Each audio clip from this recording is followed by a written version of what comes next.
Yat A and good afternoon, everyone. We are in the afternoon session of the last day of our family virtual conference. We'd like to continue with our agenda today. Welcome you all back. Thank you for being with us online. We had some technical difficulties earlier, so we're hoping that that's all taken care of and we can resume with the afternoon session. For a quick preview, this afternoon we will have presentations by Division of Social Services, ICWA program, the Navajo Department of Health Unit Supervisor from Division of Social Services.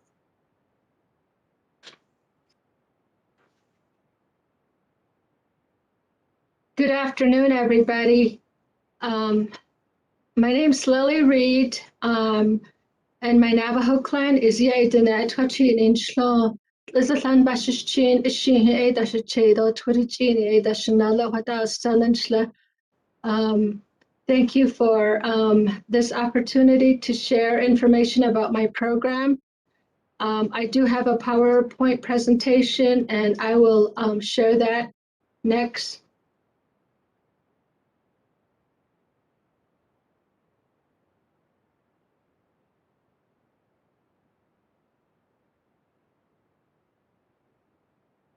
Okay, all right. So here it goes. Our program is funded by the federal government, and our program is titled the Navajo Indian Child Welfare Act program. And this particular law that we work with was passed by Congress in 1978. And it was basically created for state social services, and through the federal government, the federal government mandates that all federally recognized tribes should be noticed or informed or alerted when Navajo kids or other tribes go into care. So that's the first part of this point here. And this happened because there was an alarming high rate of Indian children being removed from their homes because of neglect and abuse. And this was happening by, when it says public, both public and private, state child welfare agencies and private adoption agencies, without the parents or the families, really the parents, having due process. So this law was passed to protect the best interests of Indian children and to promote the stability and security of Indian tribes. So that's just in a nutshell what this law is, and that's how the Navajo Nation is able to have this office and work with state agencies. What is the purpose? What is the Indian Child Welfare Act purpose? And here, protect Indian children that are members of the 500 plus federally recognized tribes throughout the United States, to preserve and strengthen Indian families, ensure permanency for Indian children. So if kids can't go back to their parents, we have to find relatives, immediate and extended family, so they, go into a permanent home. And then protect the continuing existence of Indian culture. As Navajos, we speak a specific, a unique language. We have prayers, ceremonies, celebrations. So, when you're brought up with that, you're aware of your culture. Set federal standards that apply to state child dependency matters. There's a law that's put in place for the states to follow. That's what they're talking about. And then ensure the tribes can exercise their sovereign authority over child dependency proceedings.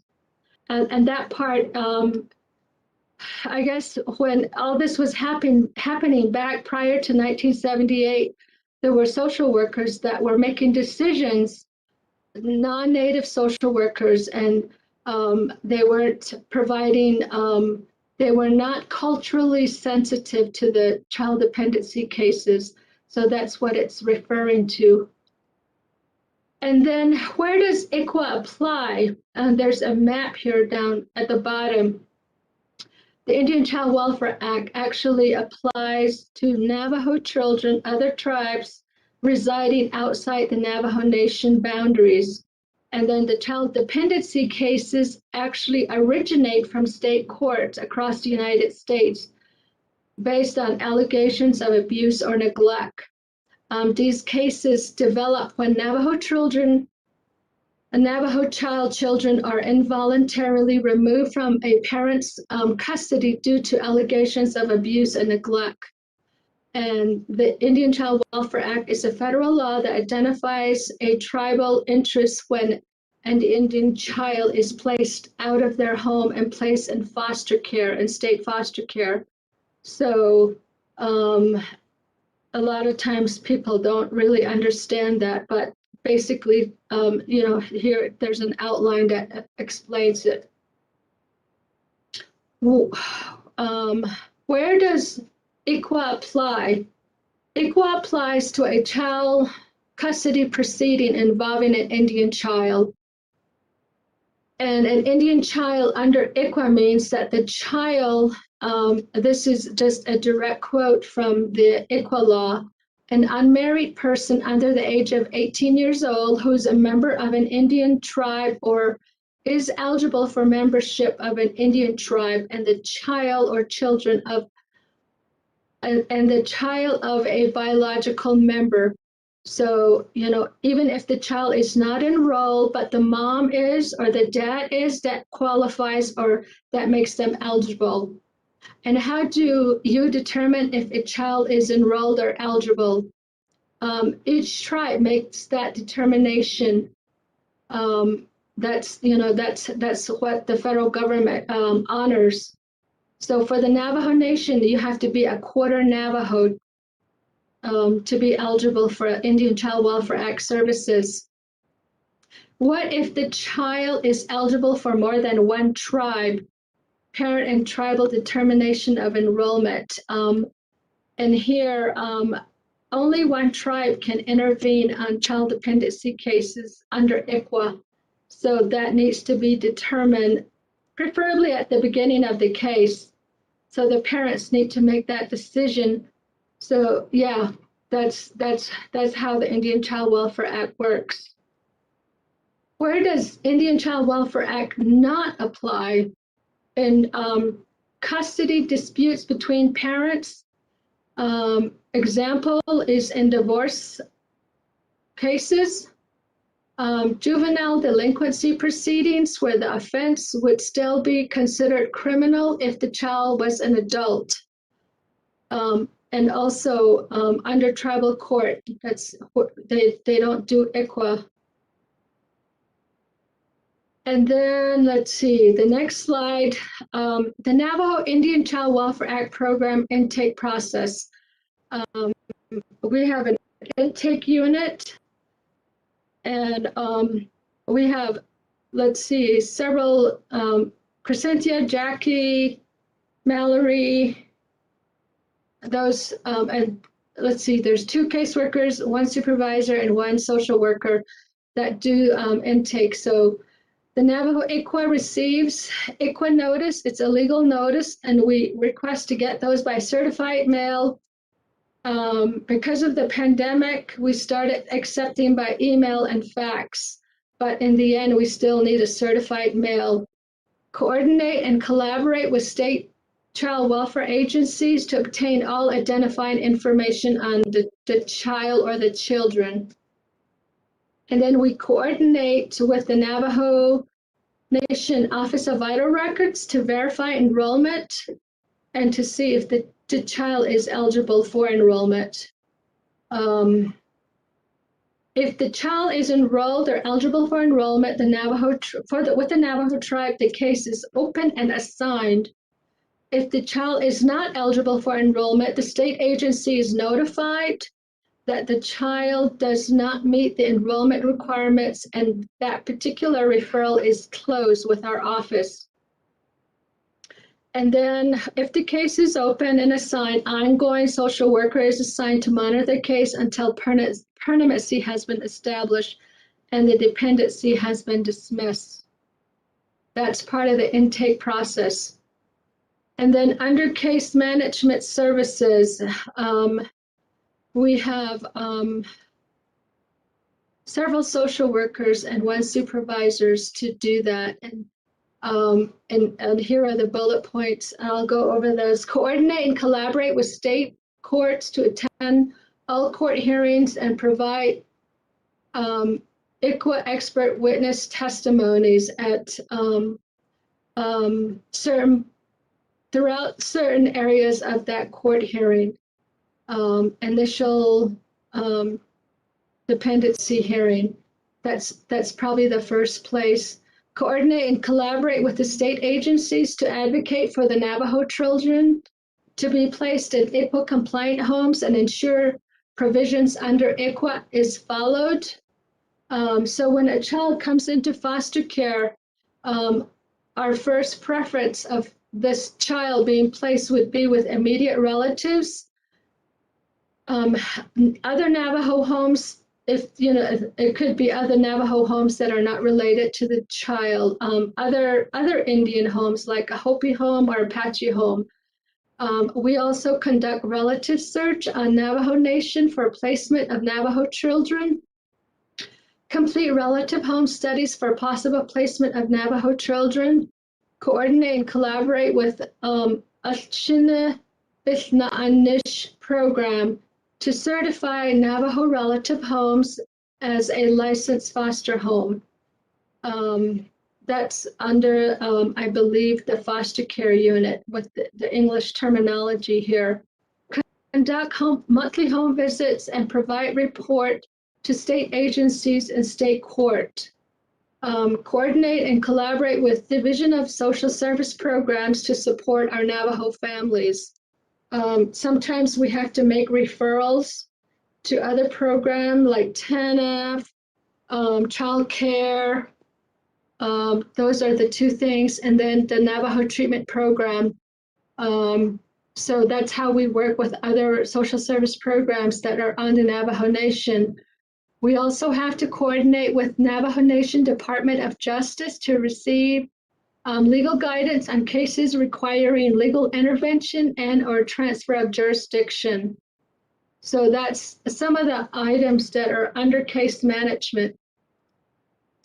And then under the Indian Child Welfare Act, there's another subsection called the placement preference, where when initially, sometimes a lot of our kids go into a non-native home. However, as the court proceeding goes along in the child dependency case, when we're able to find family, we place them with immediate family or extended family. That could be a grandparent, aunt, uncle, or clan relatives that are related to the child. Then other members of the child's tribe. I mentioned that earlier. It could be a Navajo family that's wanting to do foster care, but they're not related to that tribe or to that child. And they could be Navajo, enrolled member of the Navajo tribe. And then other Indian families, that would be like the Hopi tribe or the Apache tribe. Tribal members enroll with tribes outside Navajo.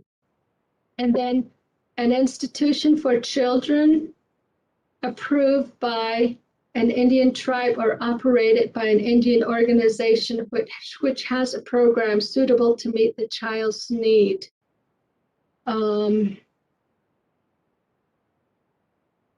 Well, I know we do have Native American tribes throughout Arizona and actually throughout the United States, but I can't think of any right now. But we, sometimes we agree to those placements. And they satisfy the placement preference under the Indian Child Welfare Act. So those are just examples of the different type of placements for Indian children. That's what the Navajo Nation wants, and the Indian Child Welfare Act, it's in the law. Cultural views on placement. Why is it important for our children to grow up in Navajo homes? Culture is a lifestyle. It is who we are as Diné people. Culture plays a huge role in developing our self-identity. Culture allows us to identify purpose and our role within in our family and community. And as most of you may know, in Navajo, we have our clan system, our 4-clan system. Our mom's clan, which is the same as ours, our dad's clan, our Che, and our Nelly. That's what they're talking about here. That's important to know. And our Navajo language, our Diné language, that's so important. And it's awesome to be able to speak that, to communicate with our elders. And then you learn how to greet your relatives. In Navajo, if you know their clan, you could say Shada, Shamayaja, Shamashache. That's how the clan is a factor. And then the ceremonies in Navajo. A lot of Navajos practice that, and Blessing Way, Kenalta, and then of course our traditional food, blue corn mush, kneel down bread, and then of course our humor. In order to do your humor correctly, you have to know the rules and stuff like that within the Navajo Nation, I guess, family unit and beyond. You have to know what your clans are to practice that appropriately. And mannerism, there's a lot of stories, oral stories, that are shared in summertime, in the wintertime, in the spring, and songs. There's ceremony songs, social songs, and stuff like that. And then every minute we spend with family, relatives, and our community is an opportunity to learn something about who we are, where we come from. So that's another factor. The Navajo Nation also supports guardianship versus terminating the parental rights. Keeping siblings together. Your brothers and sisters, our siblings relationships are the longest living relationship we will ever have. So those are important things to keep in mind. And then here's a picture of our staff. This was taken in Winter Rock. We have a delegated program manager. We have 2 ICWA unit supervisors and 8 social workers and 2 caseworkers. So we have a total of 13 staff. They're all very hard workers. Sometimes they're overloaded, but we do our best to work as a team. So, and then here's our current stats. Total open cases. We have 415 cases involving 800 children. Cases open with 25 states out of the 50 states across the United States. States with the highest caseload: Arizona, we have 212 cases involving 408 children. In New Mexico, we have 76 cases and 142 children. In Utah, we have 39 cases and 83 children. California, we have 23 cases and 39 children. And right now, our average caseload for social workers is 58 cases involving 109 children. That's kind of mind-blowing sometimes. So that's our stats. And then more ICWA Navajo statistics, placement of Navajo children. I'm thinking this is from January till now. 90 children have reunified with their parents. Extended family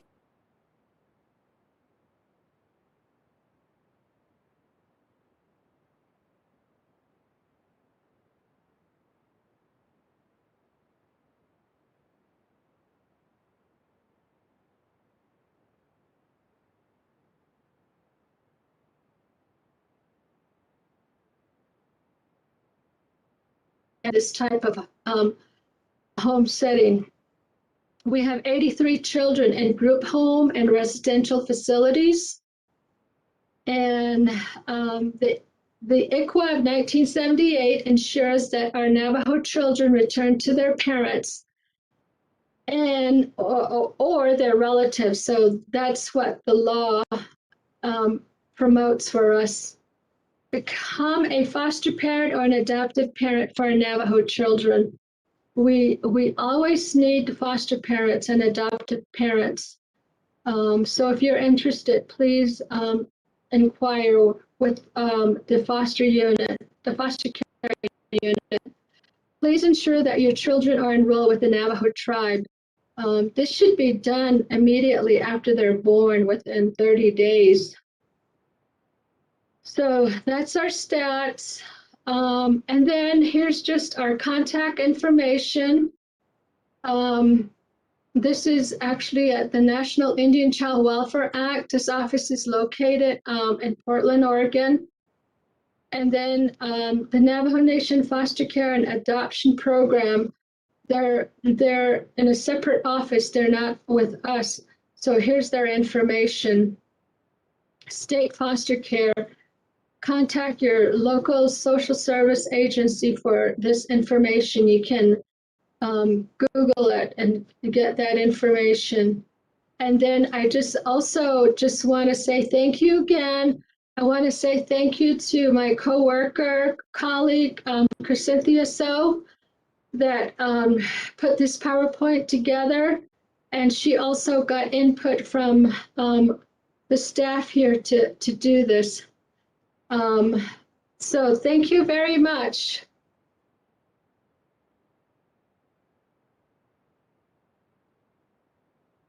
Hello?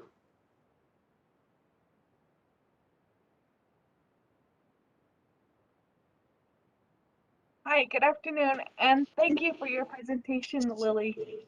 We do appreciate you and Division of Social Services being a part of our conference this year.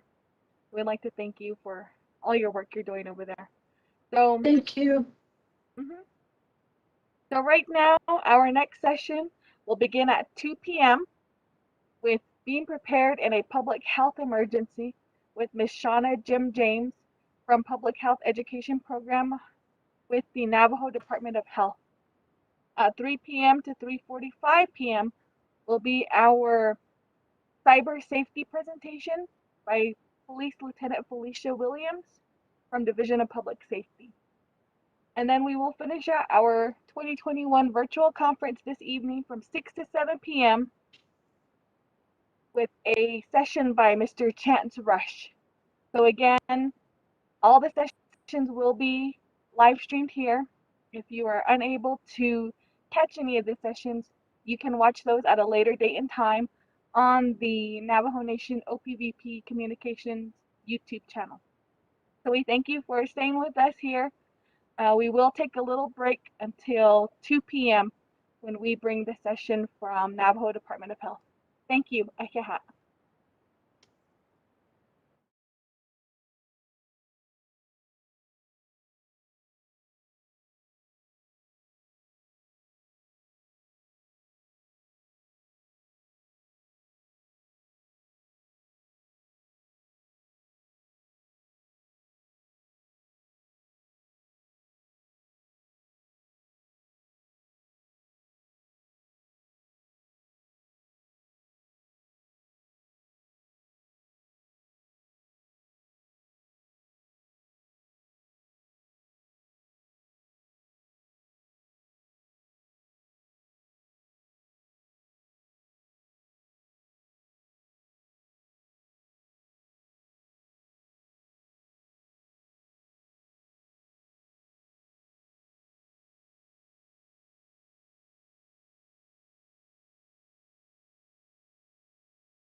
Thank you for joining us again this afternoon as we are in our PM session of the 2021 Strengthening Navajo Families and Communities virtual conference.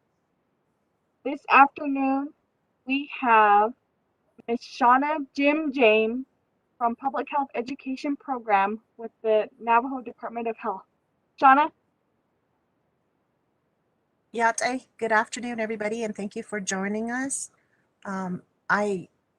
As Sonia introduced me, I am Shauna Jim James. I work with Navajo Nation Department of Health with the Public Health Emergency Preparedness Program. And today I'm going to talk about being prepared in a public health emergency. So we can go ahead and get started. And at the end of the presentation, I'm not too sure if they're allowing for questions. Sonia, are you guys allowing questions? No, there will not be any questions. Okay. Well, let's go ahead and get started. We are running a little bit behind. We did have some technical difficulties, but I'm glad I have people who can help me get these things going. Okay.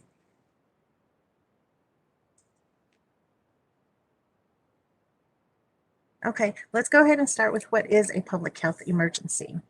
The federal definition, as you can see right there, it's kind of long, and it is the Secretary of the Department of Health and Human Services, HHS, may, under Section 3119 of the Public Health Services Act, determine that A disease or disorder presents a public health emergency, or B, that a public health emergency, including significant outbreaks of infectious disease or bioterrorist attacks, otherwise exists. A public health emergency is considered an emergency for a medical reason under the DSCSA 21 U.S. Code 360 EEE. So to kind of give you a more basic definition, a public health emergency is an actual or potential public health crisis where it's going to affect the public health, meaning that it can become something dangerous and it can become a life or death situation. So it is difficult. It is a difficult situation or complex health system that affects humans in one or more geographic area from a particular locality to encompass the entire planet. Health crises generally have significant impacts on community health, loss of life, and the economy. They may result from disease, industrial processes, or just poor policy. Its severity is often measured by the number of people affected by its geographical extent or the disease or death of the pathogenic process which it originates. Some history of public health emergencies include the Spanish flu, smallpox, AIDS, HIV, Zika, Ebola, and more related to the Navajo Nation. We've had to deal with the hantavirus, H1N1, and just more recent COVID-19. An emergency can be categorized in 4 different categories: natural disasters, man-made disasters, biological disasters, and cybersecurity. And as you can see here, I did put definitions under those disasters. Now, this is just a broad definition for each of these. It could include and encompass a lot of other things. Natural disasters, of course, are those which are really just related to Mother Nature: hurricane, tornadoes, earthquakes, floods. They become emergencies when they impact human health and safety. Man-made disasters will include fires, hazardous material spills, active shooters. Man-made disasters have an element of human intent, negligence, or error involving failure of a man-made system, as opposed to natural hazard. Like I said, natural hazards happen, a lot of it is beyond our control.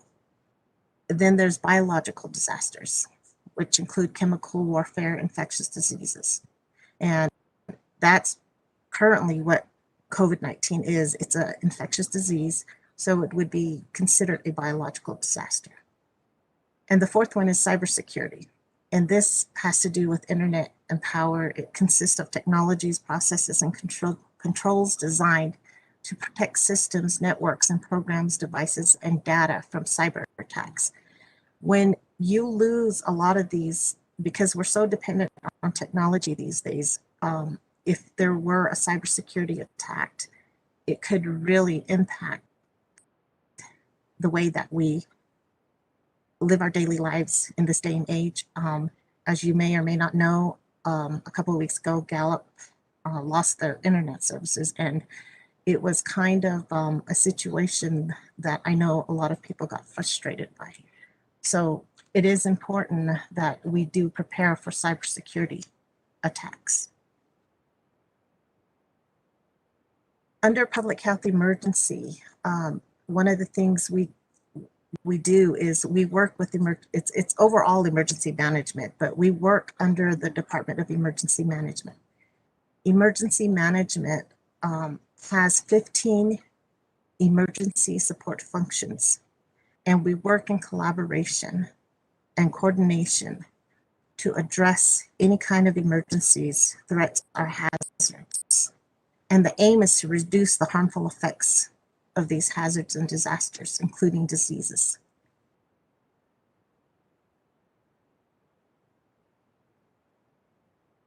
Some of the emergency support functions that I mentioned, 15 of them, as you can see in the slide, I did list those 15 support functions.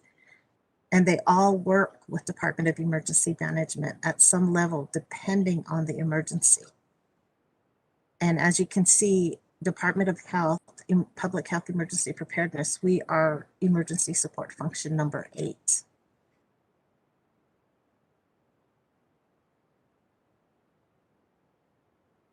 Some of the people that we work with under Public Health Emergency Preparedness include the Department of Health. Now, a lot of Department of Health programs did assist during this COVID-19 emergency. Some of the programs even were the first responders, what we call boots on the ground people, and that includes our CHRs, our health educators, and some of our behavioral health staff. But in all, most of the Department of Health stepped up to assist. Some of our other partners outside of Department of Health included Department of Emergency Management, the Office of the President, Vice President, Navajo Division of Community Development, where the chapters are under, General Services, Transportation, Natural Resources, OSHA, Risk Management, EPA, Public Health Nursing, the hospitals, public safety, including law enforcement, EMS, fire, and the criminal investigators, social services. The outside entities included the State Department of Health, Arizona, New Mexico, and Utah, the County Public Health Emergency Preparedness departments, and then also the County Department of Emergency Management. There are some people that are not listed here, but there were a lot of people involved in this emergency response, and they continue to be involved at some extent because, as you all are aware, we haven't really overcome this pandemic yet. In fact, we're dealing with the COVID-19 variants at this point. In emergency management, one of the things they teach you is that emergency preparedness begins at the local level, meaning that preparedness begins at home. Every household can come up with a plan to handle different types of emergencies. You can plan for fires, you can plan for floods, and plans can include escape routes, reunification plans, meaning that you all make a decision and decide where you're going to meet after something happens to account for everybody.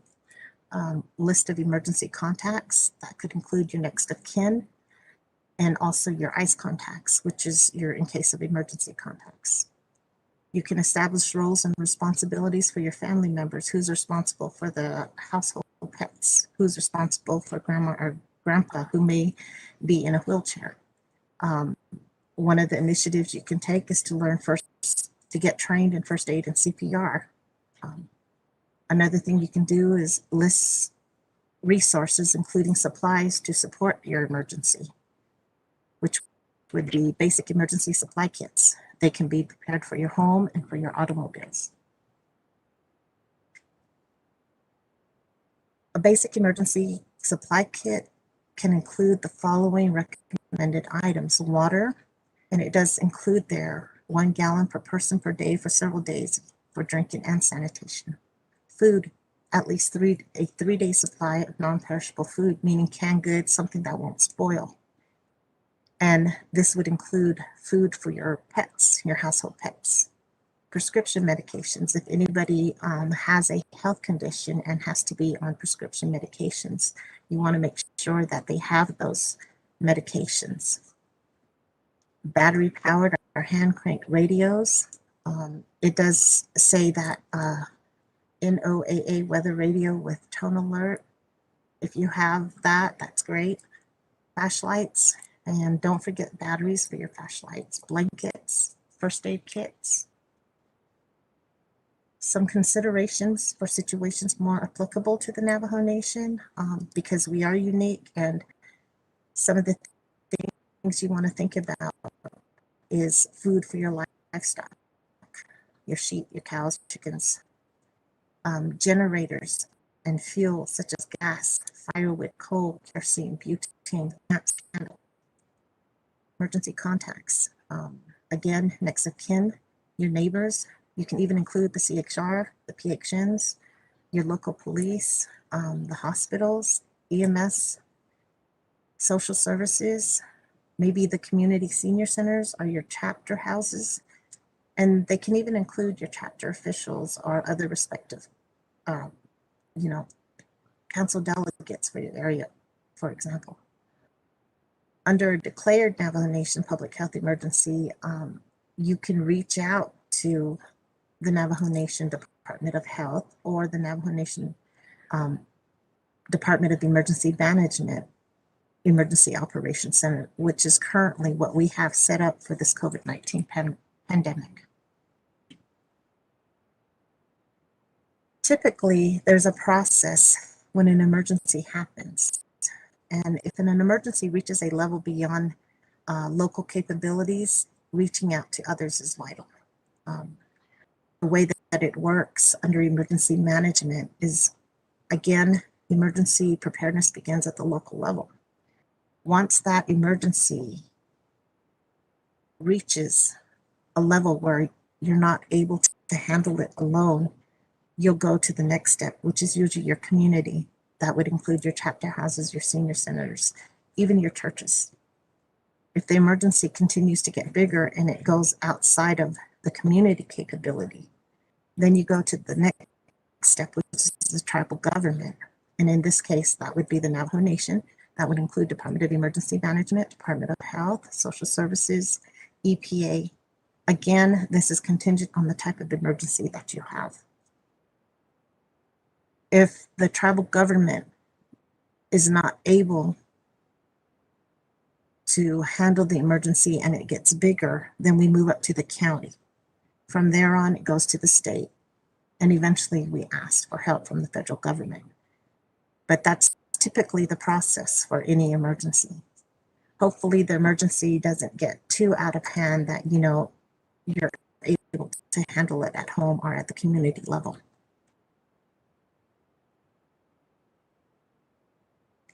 I want to talk a little bit about COVID-19, provide you some information and some prevention measures. I know that a lot of this is already out there with social media. And then also with all that, I did want to cover a little bit on this. COVID-19. This is one of the questions we get a lot. What is the difference between an epidemic and a pandemic? Now, as COVID-19 began spreading in Wuhan, it became an epidemic because the disease then spread across several countries and affected a large number of people. It was classified as a pandemic July 1st, 2020. These are some definitions when it comes to infectious diseases. epidemic is a disease that affects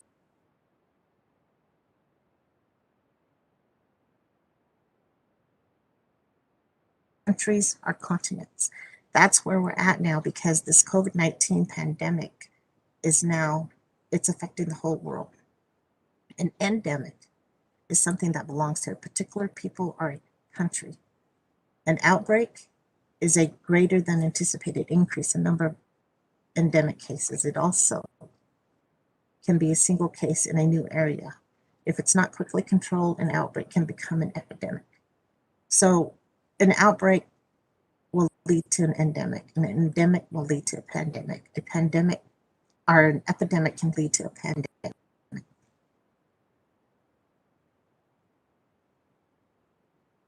The thing with COVID-19 that kind of delayed the response was it was something that we really hadn't dealt with. And with viruses, that seen with the response is a little bit more difficult. Some viruses mimic other viruses. So identifying or distinguishing it takes a lot, because it has to be studied, it has to be tested. To date, we're still learning about COVID-19 and its effects. The effects from COVID-19 outmatch the response capabilities, not only here, but at the county, state, and federal level. The world really was not prepared for this type of public health emergency. With a natural disaster, an ending is typically anticipated and foreseen, but with the virus, that's not the case. It's unpredictable, and a lot of the time, the outcome is contingent on the response and the prevention efforts, meaning that with the virus, it does take people to do their part. And a lot of that is just prevention measures.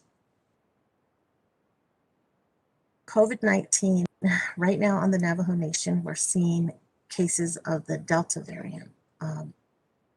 The US government, the SARS-CoV-2 interagency group, which is SIG for short, has developed a variant classification which defines 3 classes of SARS-CoV-2 variants. They are the variants of interest, the variants of concern, and the variant of high consequences. Those variants are alpha, beta, delta, and gamma variants. And right now, those are considered variants of concern. We have had Delta variant cases here on the Navajo Nation. The Delta variant causes more infections and spreads faster than earlier forms of the virus that cause COVID-19. It might cause more severe illness than previous strains in unvaccinated people. So it brings the question, why get vaccinated? Vaccines continue to reduce a person's risk of contracting the virus that caused COVID-19, including this variant. Vaccines continue to be highly effective at preventing hospitalization and death, including against this variant. Fully vaccinated people with breakthrough infections from the variant appear to be infectious for a shorter period. Getting vaccinated, wearing masks in public spaces helps reduce the spread of COVID-19 and the variants. If you have an underlying health condition, or you know people, or you live with people who have underlying health conditions, it's really important that you get vaccinated, because it could save their lives. As you all know, the COVID-19 virus really did affect a lot of people who had underlying health conditions, and it was sad, and we did lose quite a few people. So if you haven't been vaccinated, I would recommend and suggest you get vaccinated, but again, that is still your personal choice. Some other preventive measures that you can take against COVID-19, like I mentioned, get vaccinated, wash your hands regularly with soap and water, or clean them with alcohol-based hand rubs like hand sanitizer. Maintain at least 3 feet distance between you and people. who you notice are coughing or sneezing. Avoid touching your face, wear a mask, stay home if you feel unwell. Practice social distancing, avoid unnecessary travel, and stay away from large groups. So one of the things we mentioned was mask up, spread out, get vaccinated. I wanted to talk to you about preparing and planning for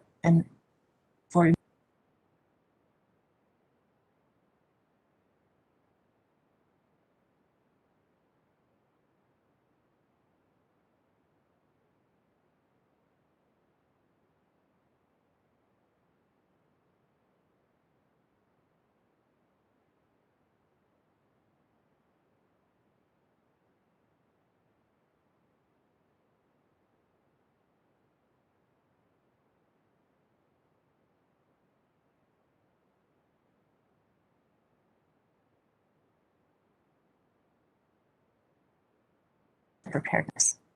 In the beginning of the presentation, I showed you a little slide, and it showed under emergency management the 4 items in emergency management, which is preparedness, response, recovery, and mitigation.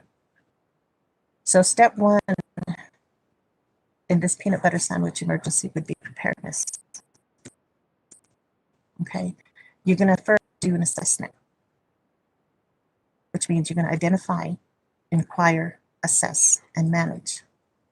When I say identify, what that would mean, remember we're thinking of the peanut butter sandwich emergency, is I'm hungry, I want a peanut butter sandwich. That's your emergency. Okay, next you're going to inquire, do I have what I need to make this peanut butter sandwich? You're going to assess the situation, which means you're going to look for the available ingredients and tools to make your sandwich, and on how you will get the ingredients or tools you do not have. Do you have money to buy the ingredients?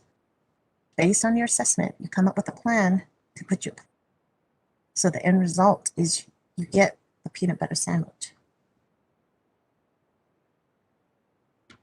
Step 2 would be response. Based on your assessment and the plan, you put your plan into action, as I stated, which means you'll get your ingredients. Whatever you need to make that peanut butter sandwich, bread, peanut butter, jam, jelly, etc. You get your tools, your plate, your butter knife, your cutting board, your napkins. Then you put your sandwich together, and then you eat and enjoy it. Step 3 is recovery. After you've devoured your sandwich, you're satisfied and no longer angry. Some of you may have heard of that term, which is just hungry plus angry. You begin the recovery process, which means in this case, you put away your ingredients, you wash your tools, and you wipe down the countertops. Step 4 is mitigation. Another word for mitigation is you're planning for the future. You're getting prepared for the next situation. So now that you know that you like peanut butter sandwich, you want to be prepared for another emergency if you're craving another peanut butter sandwich in the future. You mitigate, so in the future, hopefully your hunger doesn't become an emergency. You make sure you have the ingredients in stock for future cravings. You make sure you have the tools you need, and you're aware of the situation, which in emergency management we call situational awareness. You look for the signs of peanut butter sandwich cravings. Why is it important to be prepared? Being prepared can reduce fear, anxiety, and loss that accompany disasters. We can also reduce the impact of disasters by taking prevention measures and sometimes avoiding the danger completely. One of the things you would do is planning ahead, knowing what resources we have are available. That's crucial. Having situational awareness in any incident or situation will help determine your plan of action. Being aware of and knowing your capabilities and limitations is important. It can save lives.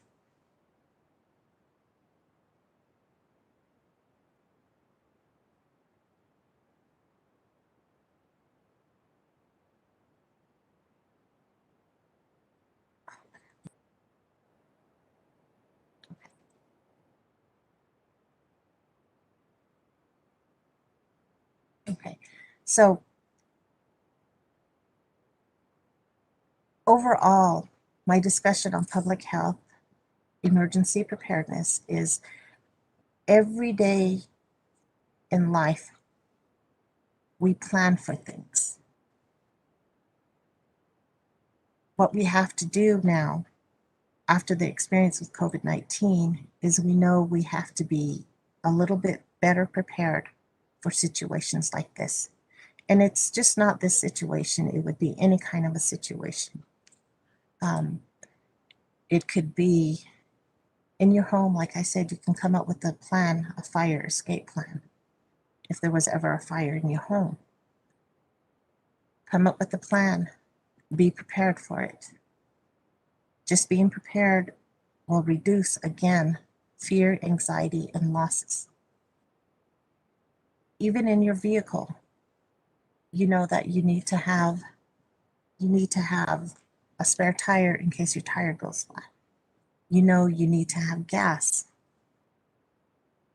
You know that you have to have the tools to repair a flat tire if you get one.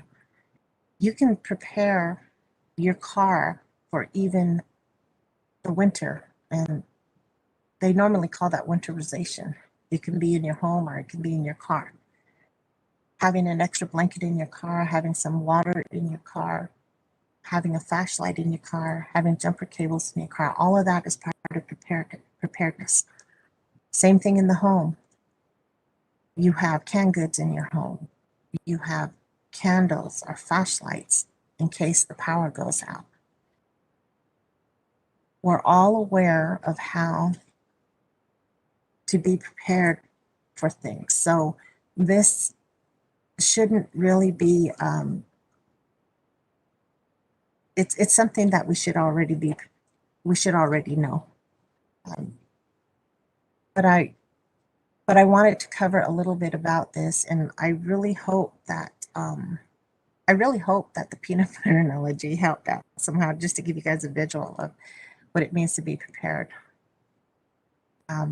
I apologize that this was kind of last minute for me. I was out on vacation and had just returned, and I was informed that I needed to work on this. So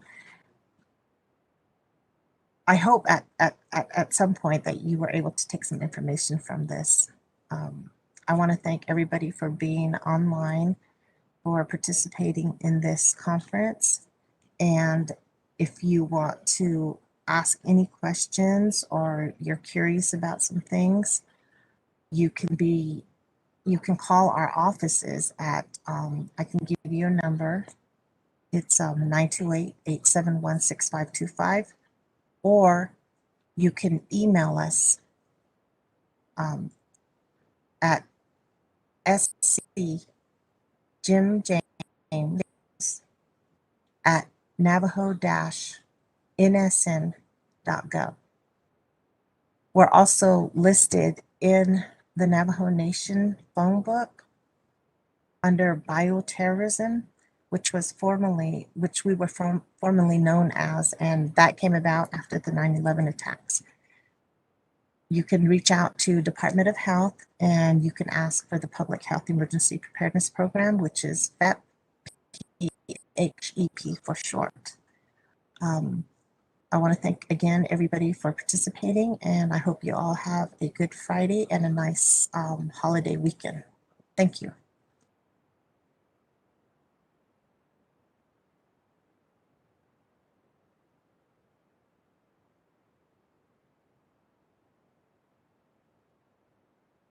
Good afternoon. Donna, if you could stop sharing your screen.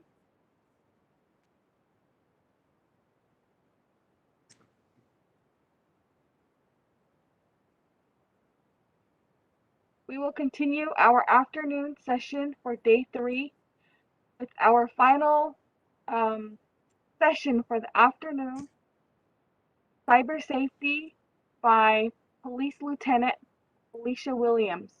Again, we will go on our about a 20-minute break and resume at 3 p.m. And to close out our 2021 virtual conference this year, we have our last evening session from 6 to 7 p.m. with Mr. Chance Rush. So again, we will go on our 20-minute break and we will resume at 3 p.m. right here. Thank you.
good afternoon, and Ya'at everyone.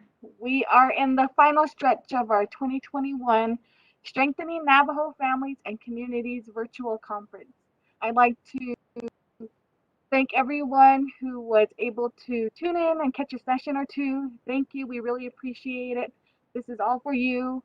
We hope that you take some of the information back and utilize it as you see fit. So thank you again, Ekehat. Right now, we will begin our session on cyber safety with Lieutenant Felicia Williams from Division of Public Safety.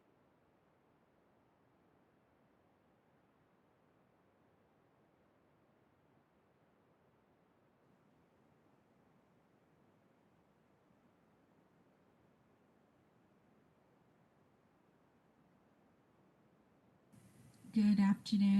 I'd like to welcome those that have joined us for our presentation today. It's going to be, topics will be about cyber crimes and security and ways we can take action against cybercrime. Before we start this afternoon's presentation, I would first like to take the opportunity to introduce myself. My name is Felicia Williams. I am a Navajo Police Lieutenant with the Navajo Police Department. I have been employed with the department for 20 years. Through my 20 years of law enforcement, I first started off as a police recruit.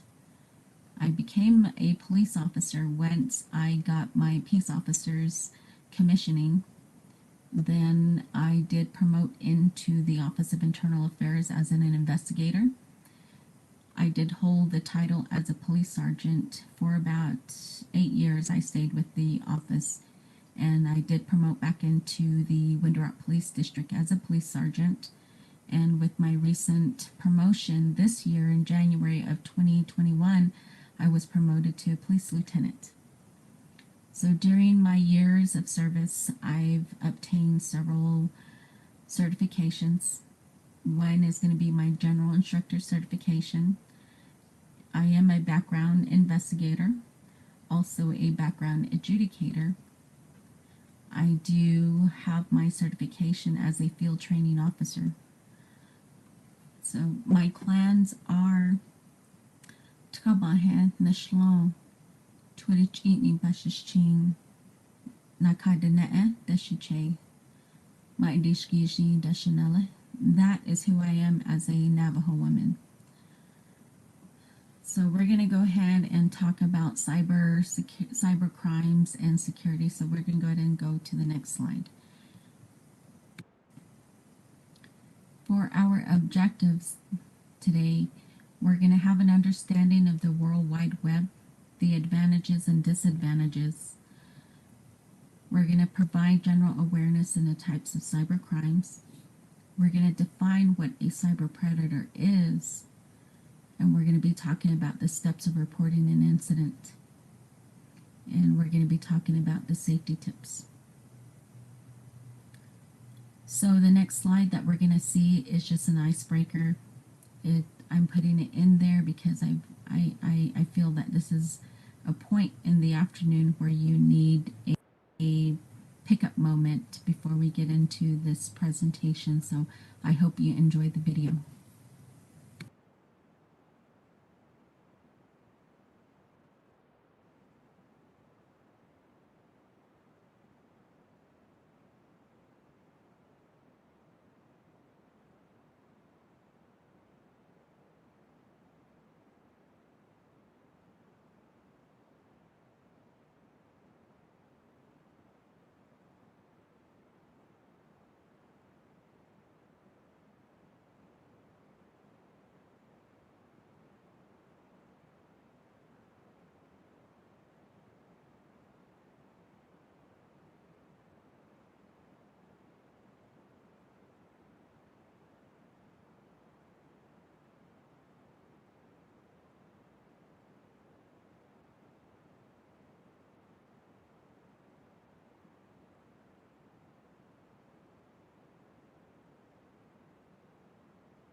So I hope you enjoyed that video clip, and let's go ahead and get straight into our presentation.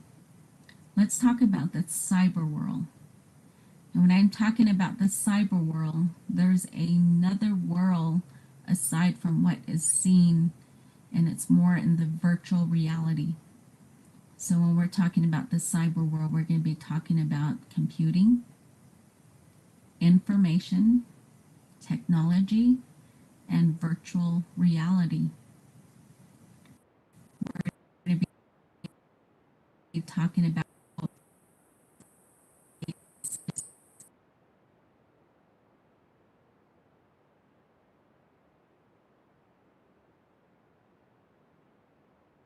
let's go ahead and use your cell phone. This device is, I've heard in the past, and it was a good analogy when I've heard this, is that it's a flight ticket to anywhere in this world. We can generate information, we can see images, we can find locations, we can plan an itinerary, we can get events for those particular locations. I mean, the information technology's right at the palm of your hands, and that's probably the most used technology out there in this present world. So I know technology is advancing every day. With this advancement comes advantages and also disadvantages, and we're going to go ahead and talk about the advantages in the cyber world. With all the devices that you can think of, we have your cell phones, you have your tablets, you have your laptops, you have desktops. There's a lot of information out there, even down to your smart television sets that are out there, or your smart TVs are out there. So just to give you a general idea of what we're going to be talking about and how much technology has impacted our everyday lives. So let's talk about some of the advantages that the cyber world has created for our everyday living and the necessities that come with the device that we use. So because of the because of this cyber world, we've been able, and the capabilities are there now when it comes down to seeking locations such as addresses to your favorite restaurant, or you're finding a location as you're visiting a city, a town, and you have mapping capabilities down to GPS capabilities, and you have contact information. And when I'm talking about contact information, you have the abilities to find a location of a restaurant and call ahead, perhaps place that curbside order. These are good capabilities, obviously. Now you have your entertainment. We have movies, we have music, we have different methods of entertainment, and everything's almost at the palm of our hands. Then you have your internet. Of course, this has its own advantages and disadvantages. It's the same thing that we've been talking about. Internet gives us the capabilities of exploring more in the cyber world. And because since the start of the pandemic, it has allowed employers and employees to have the capabilities of working from home, either streaming from a virtual meeting. So we've had the capabilities of having the businesses conduct how their business would normally be conducted day in and day out. And when I talk about global travel, this can be done within seconds, and everything is at the palm of your hands. And I mentioned that earlier, or the previous slide, where we were talking about that flight ticket. We're able to find a location across the entire globe to see and get a street view, and the street view is a 360-degree view. So you literally can stand in the street virtually and see what is surrounded in that particular location. And more so, when I believe it's more beneficial when it comes down to a travel itinerary. When you're planning your travel ahead, You find out what type of events are going on for the week, or you find the attractions, the places that have a lot of the visitations where visitors are having their attractions. So just particular things like this. And then it has its educational values. You can go online, people can get their degrees nowadays. And then not only that, but everything is researched through the online method of getting information right now. We're talking about Wikipedia. We're talking about these students having the capabilities to get on and stream the information that they need to stream on or that they need to research and then educate themselves on. I see this more so with the students nowadays because of the pandemic. I mean, they have virtual math teachers. They're able to get onto videos and stream YouTube and find ways of getting the a problem solved with all their mathematical capabilities. So it's almost become a teacher. So this device, these are the advantages that we have. Marketing, we have sales and shopping. So we have advertisements on our phones that pop up. And I don't know if you guys realize this, but if you do your search history and you're looking for Nike shoes, let's take that for an example. You look at Nike shoes, and this consumer that you just went to, the marketing begins, the device begins to market for that particular site or these sites. And you'll see it streaming at the bottom of your phones where it's continually showing you that there are products out there that are similar to what you're searching. And it's pretty much giving you that advertisement saying, say, here, click on this one here because we have the sale. So this is how this information is used for marketing. So another disadvantage is a plus on all of these points here. We're going to go to the second slide. We're going to talk about more advantages. More advantages to what is provided through the cyber world. We have online banking, and we have ways of paying bills. We have, like I said before, we have virtual meetings. A lot of people during the pandemic had a lot of the birthday parties. They were streaming virtually. There was a lot of interaction done with this. So a lot of individuals started conducting business in the method of setting up virtual meetings. I know it cut down time for me personally. I didn't have to do a lot of the travel throughout the Navajo Nation to do our meetings that we normally would have conducted in person. So virtual meetings have been pretty much cost saving, and it's been very productive when you're talking about breaking down your time workload. So a lot of that has been very helpful with us during this pandemic, and it showed employees ways of having a different method of doing business. So I think this is something new we all learned, and it was, for me, it was a good advantage for having these types of meetings. Then you have application processes, and what I'm talking about this is we have the ability to log into a particular site if we need to download an application. Let's say, for instance, we're going to go seek employment, and for our application process, it's going to be with the Navajo Department of Personnel Management. They have all their information there. It tells you step by step. It gives you guidelines, and it practically gives you information on how to fill out these applications. And then back down to researching. I know a lot of things have been researched in the past.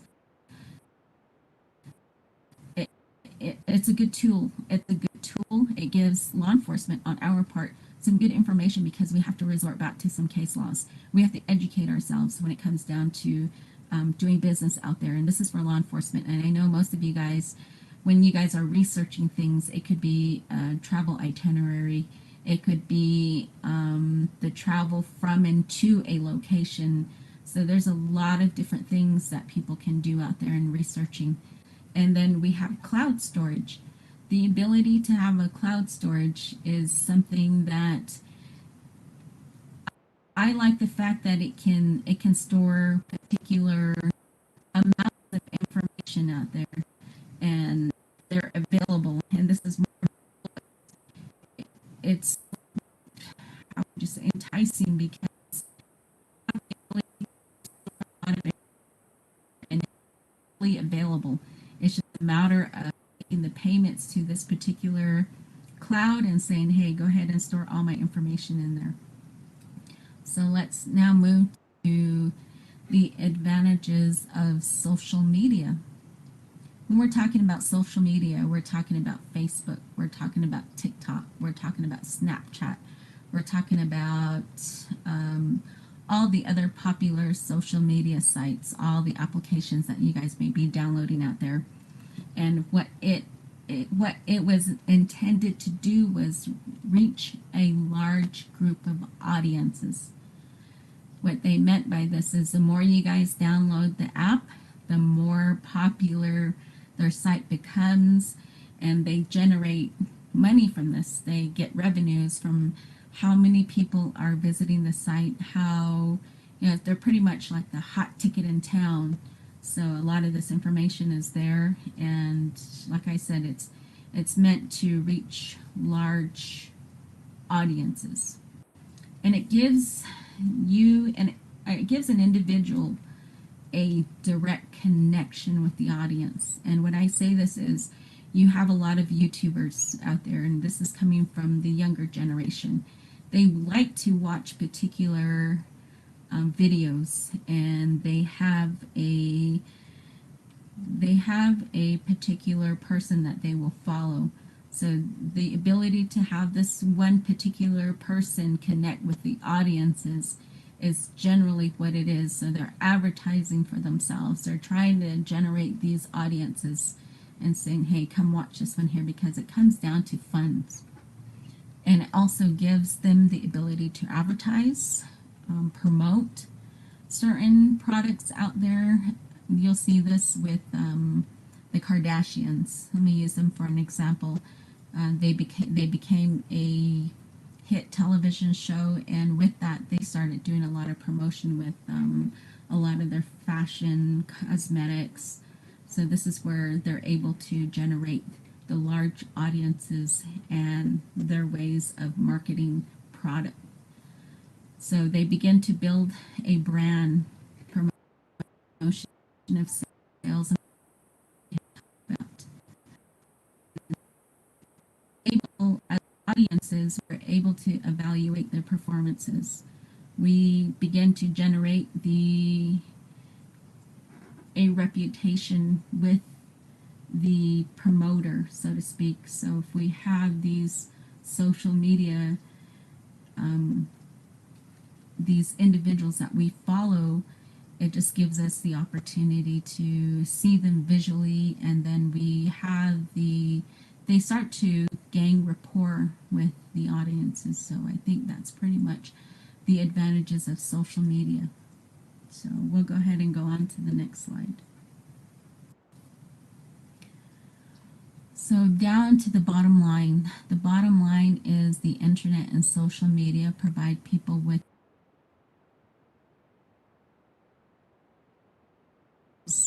in a variety of ways. And what the downside is that it creates potential for unseen predators. And what I mean by this is, as we're going along the presentation, you'll see that the information that you provide out there and what you're streaming and how people are studying the habits of your purchases, your sales, or how they market, it generates information off of these things. So once you guys visit a site, you'll see that on your cell phones. It's almost similar to how grocery stores go out there and they market to their consumers. And what I mean by that is, when you're at, let's take for instance one of the local grocery stores here at Bashas', they pretty much they find ways, and they they tailor some of the products, some of their coupons to how you are shopping out there. So you're not going to get the same promotions, the coupons that are the same. They're pretty much studying how you're making these purchases and what they can do to get out to the consumers and give you guys the coupons, so that way they generate the sales out of how your shopping habits are. So that's how some of this information is used. But like I said, let's rephrase what I just said here. There are some advantages. There's a lot of advantages in the cyber world, but it also creates potential for unseen predators.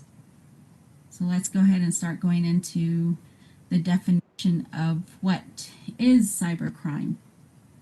Well, first off, we obviously know that we have to have some type of device or computer, and we definitely need to have a network. So when we're talking about a network, we're talking about ways of streaming on the internet. So what needs to be a part of this to make it a crime is that these predators have to have they have to have targets of victims. So there's generally everything that you can think of out there, and we'll talk about some example of some cyber crimes. So it may harm people's security or financial health. So, and a lot of this information, and we're talking about confidential information, it's intercepted somewhere. So when you're out there applying for credit cards, or you're doing your application process for an online banking, a lot of information, sensitive and confidential information, go into these sites and servers of these particular businesses or these processes where we're applying, like I said, for employment. Your first name, last name, social security number, date of birth, your height, your weight, your driver's license information. A lot of this information is stored somewhere in a server. And when we're talking about this, we're talking about somewhere deep in the web, and it's stored somewhere, just like when we talked about when we say the iCloud. So a lot of that information is there. And let's move ahead to the examples of cyber crimes. So when we're talking about example of cyber crimes, it's going to be for financial. We're talking about fraud crimes. There are cyber terrorism, human trafficking, online harassment, and we're talking about cyberbullying. We're talking about drug trafficking and cyber chat predators. So a lot of this information, we're going to give some examples at the very end of this presentation where for the Navajo Nation, we don't necessarily see a lot of the cyber crimes. We may or may not be experiencing human trafficking.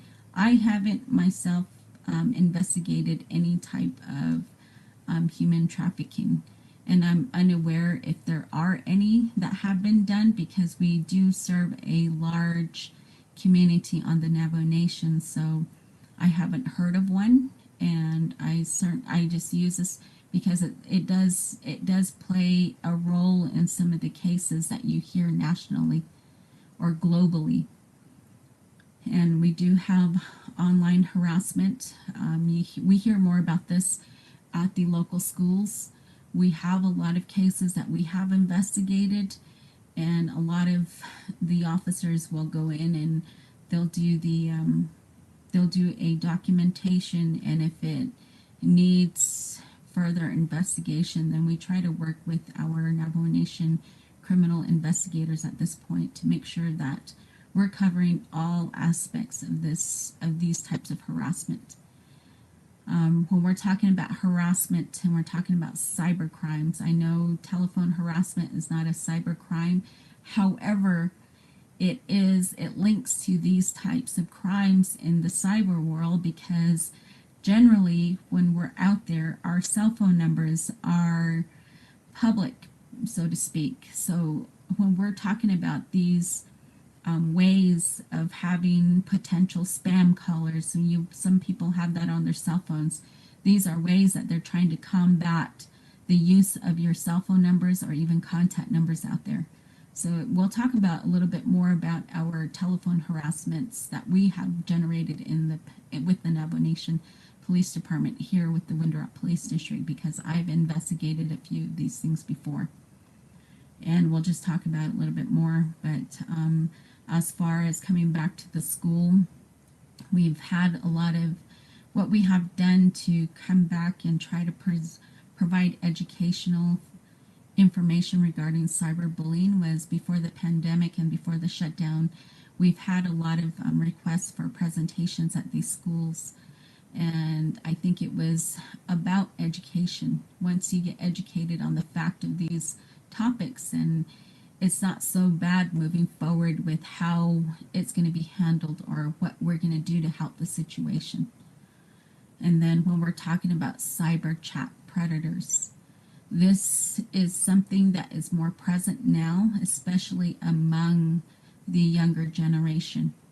We've had some and a few cases that we have investigated with the Navajo Nation Police Department where it involved certain scenarios and situations where we definitely had to do a lot of exploration on what types of crimes we were going to be filing or what types of investigations we were going to go through, how we were going to handle the matter, and how far are we looking at is another thing. So a lot of these things we're going to talk about how this goes back. And when I'm talking about background and investigation portions, we're going to be talking I'm going to bring a few of my knowledge based on this one here, because when we're talking about background investigations, employment background investigations, the Navajo Police Department goes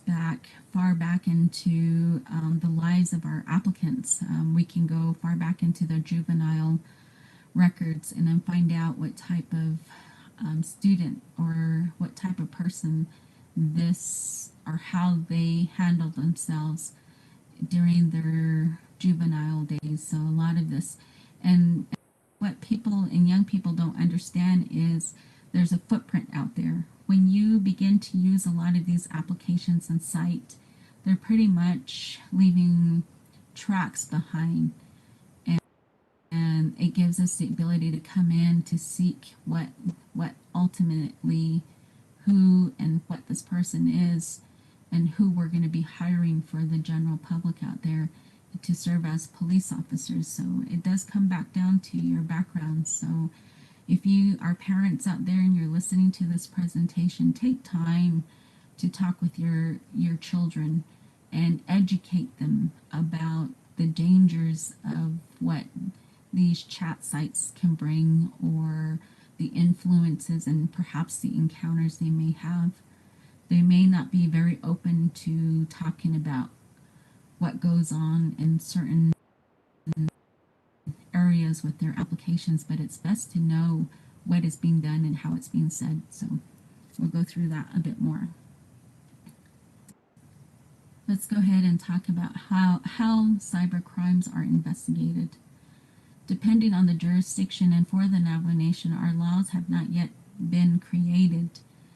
However, we as police, we as law enforcement, we try to find the more appropriate criminal law out there. We tried to narrow it down because our laws were created so long ago that a lot of things have not been updated. A lot of things have not been moved in the cyber world. And I think it's just a matter of trying to understand how and what can we do. If there is a law out there, how can we adopt it? But under these cyber investigations and how we move forward with most of our investigations, we try to seek out the local laws. We look at the state laws, if it could be adopted under the federal provisions. And then we also look at the federal laws. We try to seek out what is more appropriate. So it really depends on the severity of the crime in itself.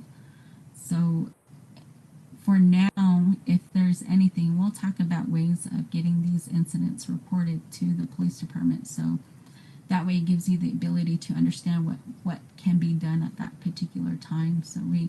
And I have a few of the laws that we've charged in the past, and these are just some of the few things that I can recall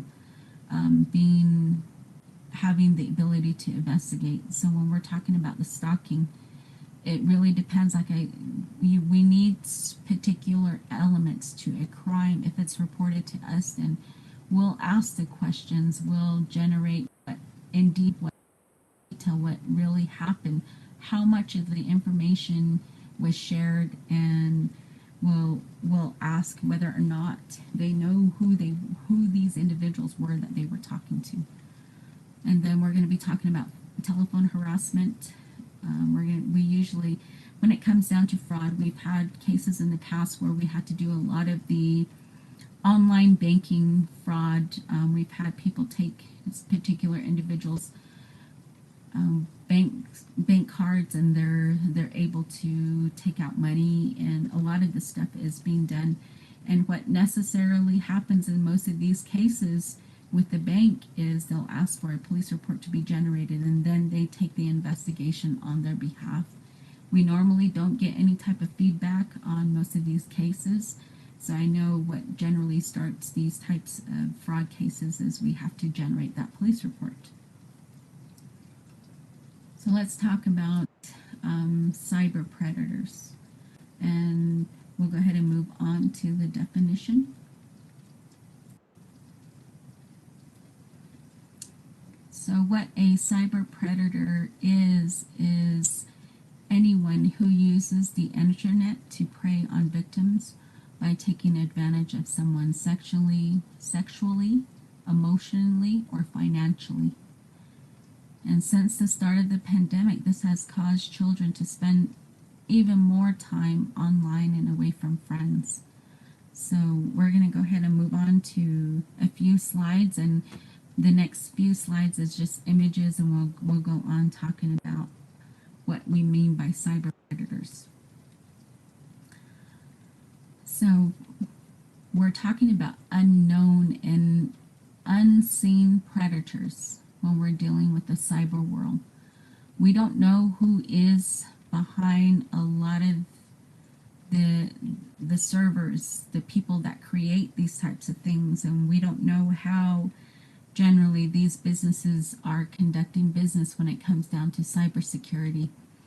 I know we've heard a lot of the hacks that have been going on nationally. There's a lot of things that have been done, and you hear about these hackers hacking a server or a business, and they're holding this information for ransom, or they're going to disclose this information. So a lot of things have been said and done in the past few months regarding some of these cyber attacks and hacks.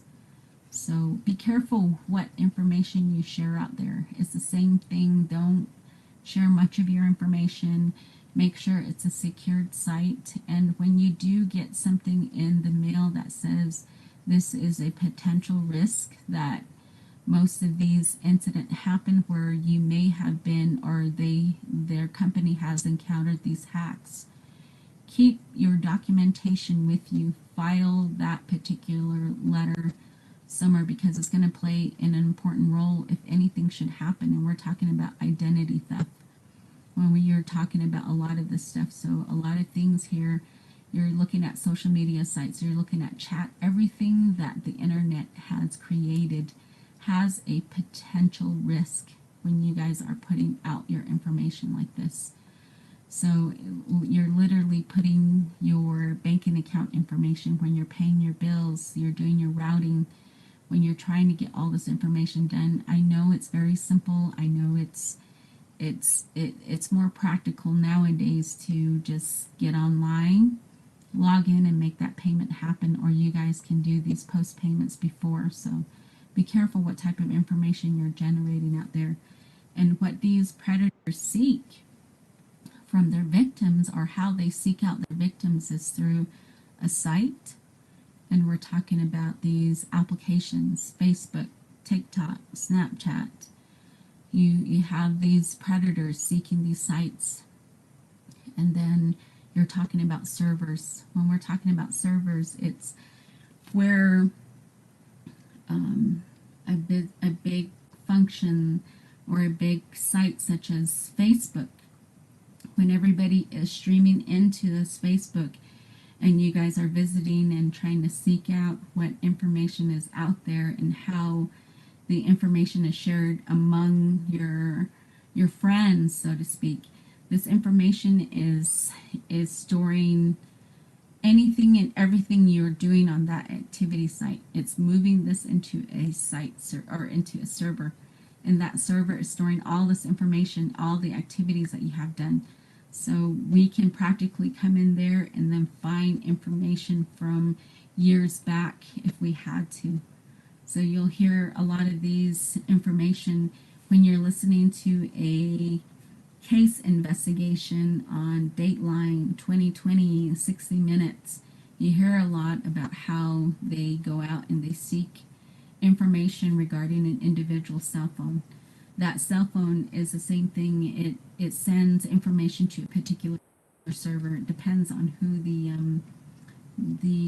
the cell phone is held by. So that's just giving you information. Anything, everything that happened on that cell phone should tell us more about what we're trying to find in the victim that we're dealing with and who the suspects are. So when we're talking about a device, it can be your cell phones, your tablets, your iPads, your laptops, your desktops, even down to particular scanners, copiers. These things that hold memory are devices that we can generally get information off. And it's the same way that cyber predators work. They're able to generate this information, and if they are intelligent enough, then they can go as far as getting into the site survey or into the servers, and they're able to generate all this information, the flow of information that you guys have put into most of these sites. So these are just something to be aware of.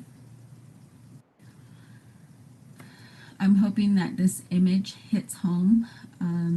We have this image about, you see a young girl right here, and then you see what is being seen, what is being said, what is being heard, how the communication is going back between most of these things. And I guarantee you, most of our calls and cases involve young adults. When we're investigating something like this, we try to get a lot of information out there. We try to educate the public. But as parents, you guys can go in there, you have the abilities to speak to your child and ask them, is everything okay? Is it okay if I stream or look on what you guys are doing? What type of apps do you have? Find out what information is being shared. And not only this, but most of you parents are probably like most of the teenagers right now, they're doing a lot of video streaming. And since the pandemic, this was their way of communicating with their friends. So they have and create teams. So they were talking with across the globe. So this gave them the capabilities of talking with somebody in a different country and getting information. But who knows what age or if whether or not these individuals are adults. And we're talking about chat rooms. When we're talking about chat rooms, I think these are something that you guys have to pay attention to. There's a lot of chat rooms out there. And this is where a lot of that, the predators can go on. They can disclose themselves and make themselves to be at the age of your own child. They can be that person that the child needs to talk to. And all they're doing is just trying to generate rapport so that your children are out there giving this information or even trying to meet up with these children. These are as far as some of the cases go. So be assertive to what your children are doing on the web, and more so for yourself. I think after this presentation, you guys will take a look back and then try to find out what can you do to better your options when you're getting onto your device or when you're setting up something online. So let's go ahead and continue on to what type of social media. So if you guys can think about everything that we just talked about, we're talking about chat rooms. I don't know if you guys are aware, but most of these things, if their cell phones are on, and some of their locations can show precisely where they're at and how they're sharing this information. If you guys take a photo and you guys are using your location on your cell phone, take a look at that GPS coordinates. This is how this is time stamping, and it's also providing location to some of these predators out there. And what you're doing is you're providing a media dump. And when you're getting onto some of these routers, let's take for instance, if you guys are going to a hotel and you guys have that free Wi-Fi and you guys are connecting your device, you guys are providing some type of media dump into that. Regardless if you guys are seeing it or not, it's not physically there, but in the cyber world, you guys are providing that information into that routing system. So a lot of your information is interchangeable in those manners there. So when we're talking about social media, think about Facebook, TikTok, Snapchat, the chat rooms. If you're logging into this stuff and you have your locations on, it's time stamping the fact that you've been there and that you journeyed into this page, and then it's also providing locations too. So be very receptive to what type of information you guys are streaming up there. So let's talk about some of the case laws or cases that I've investigated with the Winter Park Police District. We've had a few of the cases where a young lady came in and she says, well, I shared this particular picture of myself, and now the predator has come back to me and said that because you shared this particular photo of yourself, I'm going to go ahead and stream it out there. I'm going to stream it out there, but I want you to pay this amount of money before I do so. And without your permission, I'm going to post it if you don't pay me. So that's one of our cases that we had.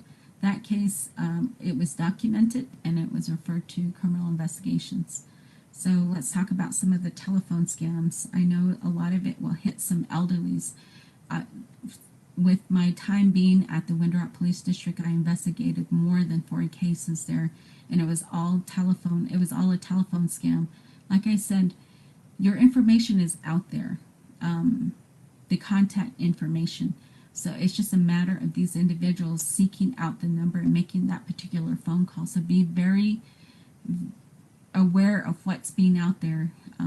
Think about what you've been hearing and educate the individuals, maybe family members, and tell them if you get a phone call and the individual is asking you for particular information, just realize that no one is going to be asking you to confirm information.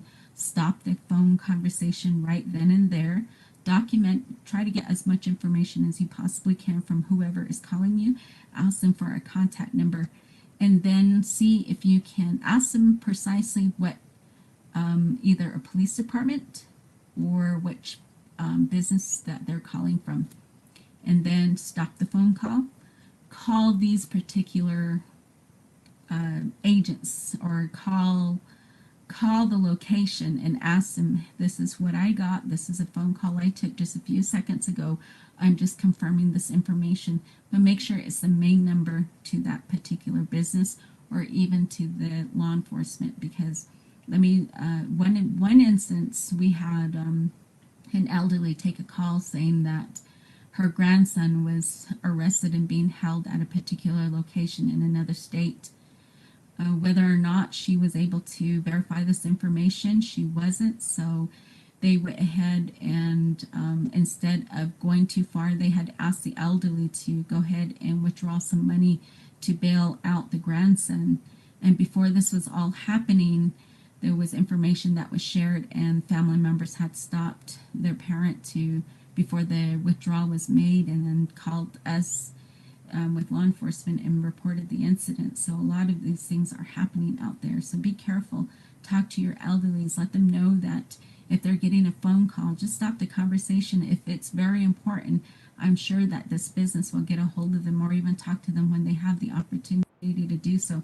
But also tell them they are welcome to stop the conversation and make the calls directly to these particular companies that are making the phone calls to them. So let's talk about the steps in reporting this to your local jurisdiction. First, write a detailed statement. Remember, you are the best witness to the incident. Journal what was said, journal who it was, what was said, when it happened, where did it occur. Get a lot of information.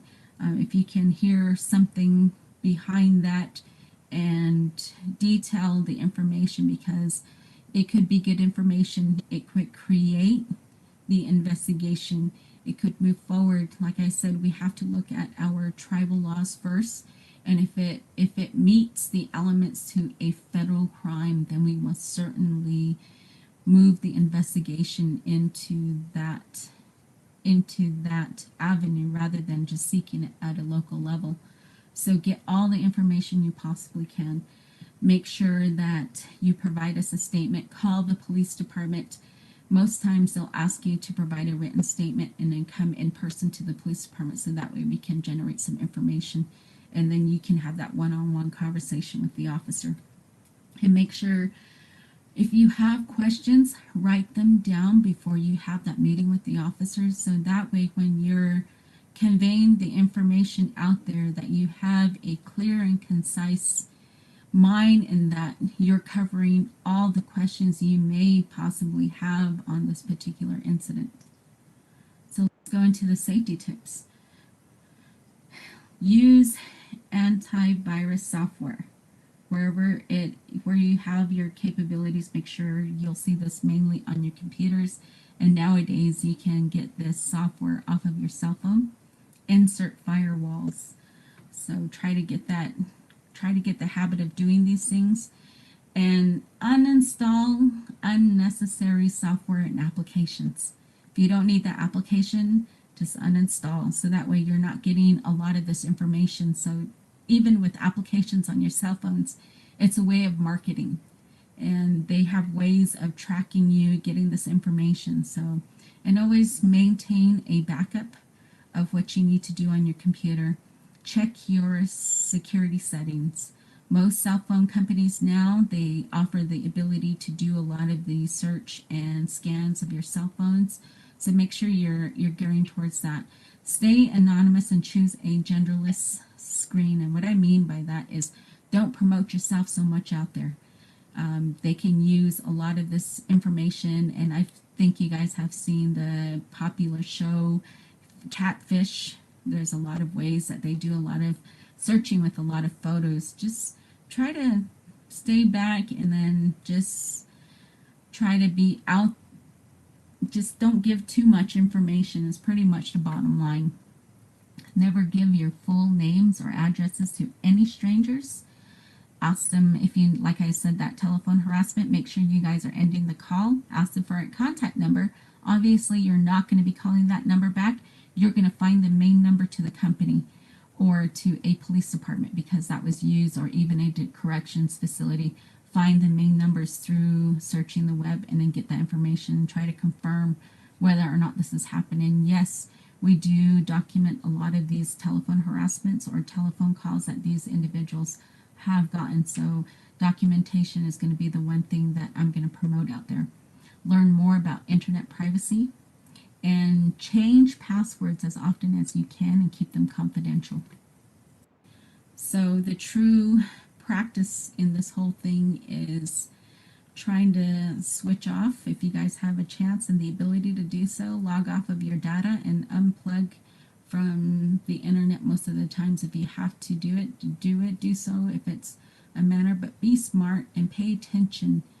Pay attention to what you're doing, how you're streaming, where you're visiting. think about these things. It could happen to anybody, and the potentials are all there. It surrounds us each day and every day. So I hope this information was helpful. I know that I only have a few minutes in presenting this, but I do thank you guys for your time and your attention. If you have any questions, you're welcome to give me an email. My email address is fdwilliams@navajo-nsn.gov. If you feel that I could do a little bit better in the presentation, I would certainly like to hear from you guys. But overall, thank you very much for giving me the opportunity to present, and I hope you guys all have a good day. Thank you.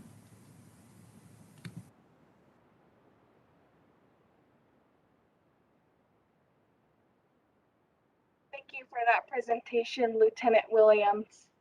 At this time, I'd like to thank our partner, Casey Family Programs, for working with us to bring this virtual family conference this year.